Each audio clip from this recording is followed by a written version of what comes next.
అండి, welcome to our channel. మీకు గనక నా వీడియోస్ నచ్చితే లైక్ చేయండి, షేర్ చేయండి, సబ్స్క్రైబ్ చేయండి. ఈరోజు మనం సింపుల్గా బంగాళదుంప ఇగురు కర్రీ ఎలా తయారు చేయాలో చూద్దామండి. ఇది ఎక్కువగా పెళ్లి భోజనాల్లో కూడా పెడుతుంటారండి.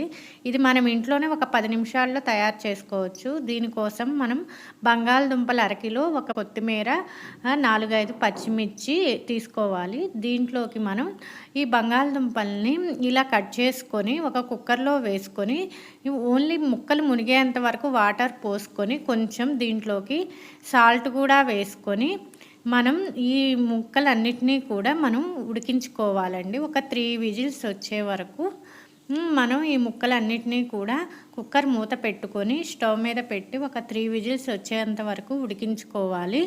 ఇలా ఉడికిన తర్వాత దీన్ని మనం తీసి పక్కన పెట్టుకొని ఈ ముక్కలన్నిటినీ కూడా ఒక స్ట్రైనర్లో వేసుకొని చల్లారనివ్వాలి. ఆ తర్వాత బంగాళదుంప తొక్కును అన్నిటినీ కూడా తీసివేసి ఒక గిన్నెలో వేసుకొని ఈ బంగాళదుంప ముక్కలన్నిటినీ కూడా చల్లారనిచ్చుకోవాలి.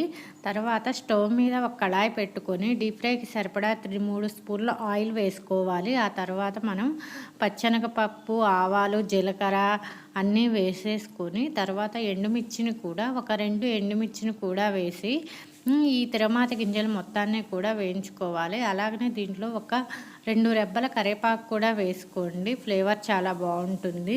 అంతటినీ కూడా దోరగా వేయించుకోవాలి. అలాగనే దీనికోసం ఇక్కడ నేను 3 ఆనియన్స్ని తీసుకున్నాను. ఈ 3 ఆనియన్స్ని కూడా ఇక్కడ చూపిస్తున్నట్టుగా కట్ చేసుకోవాలి. ఇలా కట్ చేసుకున్న తర్వాత మనం కళాయిలోకి వేసేసుకోవాలి. ఆనియన్స్ మొత్తాన్ని కూడా తిరమాతలోకి వేసేసుకొని బాగా కలుపుకోవాలండి. గోల్డెన్ బ్రౌన్ కలర్ వచ్చేంత వరకు వీటిని వేయించుకోవాలి. అలాగనే మీ కారానికి తగ్గట్టుగా 2 పచ్చిమిర్చి వేసుకోండి. నేను ఇక్కడ 2 పచ్చిమిర్చి వేసుకున్నాను. ఇలా 2 పచ్చిమిర్చి వేసిన తర్వాత దీంట్లోకి కొంచెం సాల్టు, కొంచెం పసుపు కూడా వేసి బాగా కలుపుకోవాలి. గోల్డెన్ బ్రౌన్ కలర్ వచ్చేంత వరకు ఇలాగా మొత్తం కలుపుకొని దగ్గర పడ్డాక మనం ఆల్రెడీ దుంపలను తీసి ఉంచుకున్నాం కదండి. ఆ దుంపలు మొత్తాన్ని కూడా దీంట్లో వేసుకొని మొత్తం మిక్స్ అయ్యేటట్టు, కర్రీ అంతా మిక్స్ అయ్యేటట్టు బాగా కలుపుకోవాలి.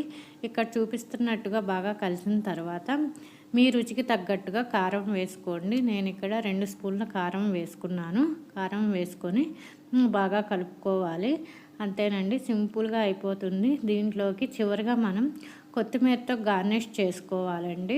మీ దగ్గర కొత్తిమీర ఉంటే కొత్తిమీరతో గార్నిష్ చేసుకోండి. చాలా సింపుల్గా ఉంటుంది. పిల్లలకు కూడా ఎంతో ఇష్టంగా తింటారు. అన్నంలో కూడా బాగా కలుస్తుందండి.